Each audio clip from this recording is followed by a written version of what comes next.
Hello, everyone. Get ready to get creative. Today's lesson is all about texture. There are two kinds of texture. The first one is real texture. That simply means you can really reach out and touch it. For example,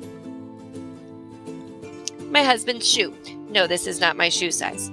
It's really bumpy.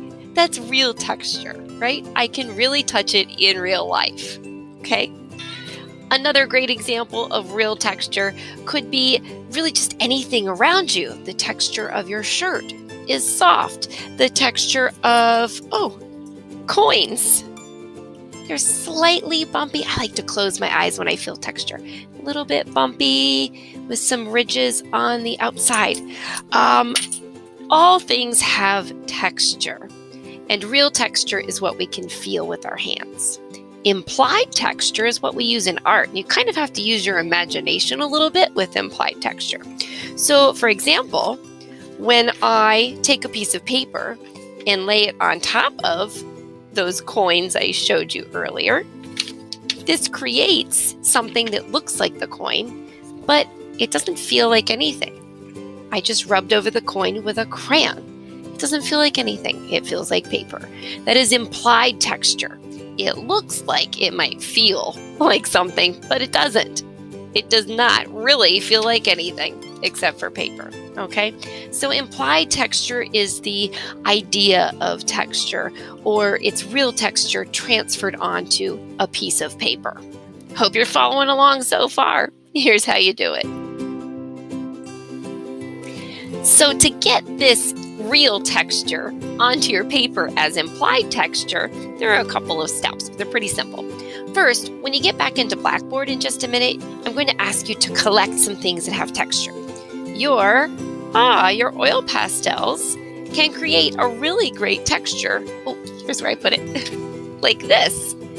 You lay the box under the paper and then rub across the surface with a crayon. That's all there is to getting implied texture onto your paper. Some people really love to take their paper outside and do a texture walk.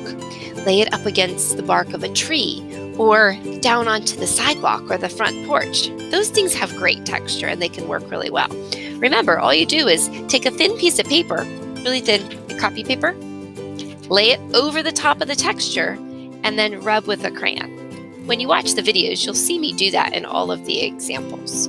Now, the crayons I use, here they are. They are the kind that you sort of peel the paper away from. It doesn't matter what kind of crayons you have.